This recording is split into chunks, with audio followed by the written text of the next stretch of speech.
I think we have an incredible opportunity in Canada, and it's driven by the fact that we have the most, maybe almost the most engaged online consumers in the world, right? Like way more engaged than almost any other Western market, with the possible exception, I think, of South Korea or whatever it is.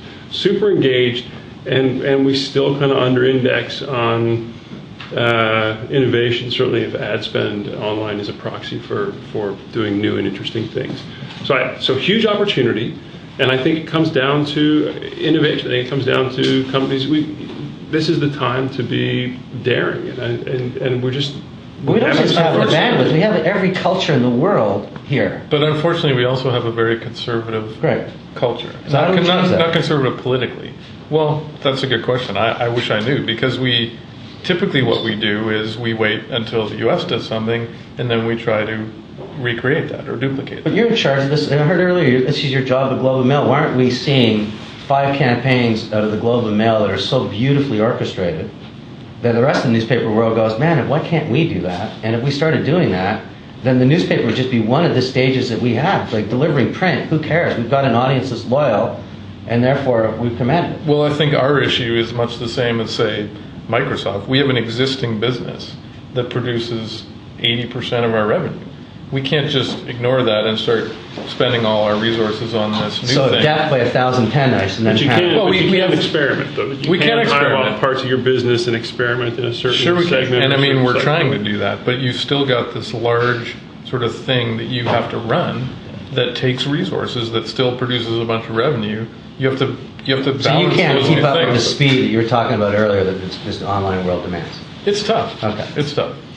I think that there's two things. One is the cultural, obviously the small c conservative that is manifesting in our federal government, which obviously, from its copyright legislation to a whole bunch of other issues, hinders that. But I think there's something with our diaspora, our expats, that for a long time we export our best and brightest. And yet we're in this new era in which the tools for the social networking to occur are there. So I think that in the way that other nationalities, other communities go around the world and yet maintain very solid social ties, I think Canadians are doing that, but I think if that were, let's say, facilitated by the government in a much more direct way, that would get us over our inferiority complex. There's 3.3 million Canadians living outside of Canada. 3.3 million, some of our brightest. Because like my experience pretend not to be Canadian. with the several dozen of those 3.3 million that I communicate with, one of which actually is this guy who is working at the New York Times digital department, and the shit he's doing for there is fascinating. And I wish that we could say, yeah, that's a Canadian doing that. And so there could be a sense that we are changing the world. We're just doing it for better bucks elsewhere, and yet not necessarily tying that back in, either in venture capital or in mentoring in terms of growing our local And you think base. a country that has this tolerance, this values, 100 years of oil, fresh water, everything else going for it, these people would want to be coming back, but I agree with you. There's just no vision or reason for being in Canada. We're rudderless. Take it away. Well, I hate following Ken because he's so philosophical and thoughtful, and I'm just going to bring it back to the marketing table. And I think, and you need clients who aren't risk averse, and Canadian clients in marketing are traditionally, either branch plans or really risk averse, especially for international brands. So you're lucky you're working with Nissan, and they're doing something different in this country, and that's fantastic. And I'm sure you'll agree, pretty friggin' rare, right? We were lucky enough to do some work with Molson in the social media space, and they got involved, dipped a toe in through their public affairs department, done some blogging, twittering, and all that stuff, and now they're going around the States talking at conferences about how great they are in this social media space. And there's not enough Canadian companies willing to take those risks and say, we'll put a little risk capital in here and do something a little bit different and celebrate that as well. And it's certainly, when I talk to clients, I give them the model, right? I say, do this stuff, and then start talking about it. Because once you start talking about it, it makes it safe for everybody else, and it makes it safe for you to go back to the boss and say, we're doing the right thing, give us a little more cash, right? And, to be fair, Molson is doing this on the PR side of things. The brand guys are still standing on the sidelines going, I don't know. And the only thing I would say is that the big potential for me is a lot of this stuff is so cheap It's so easy. And so, I mean, you don't need a lot of tools. I mean, half of the stuff we're doing, I mean, we're a brand. You know, we're trying to do the same thing that lots of other brands are doing. A lot of the things we're doing are cheap and easy. They're fast to set up. You can conduct an experiment, see if it works, move on. I mean, this is not complicated stuff. Well, tell me, because I look at you as you could be a client of mine, okay? So you're into social media and I'm advising you, but you've got a raft of people that you got to convince internally. How interconnected is your social media plans with the rest of the behemoth? And I know, and I'm not talking editorial, I'm talking more marketing and communications and the traditional web guys and all those people. I mean, how are they jumping onto this stuff, or are they not? Well, some are not. I mean, the problem is we're, like any organization, there are parts that are, and people that are further down that sort of, you know, progression towards seeing the value.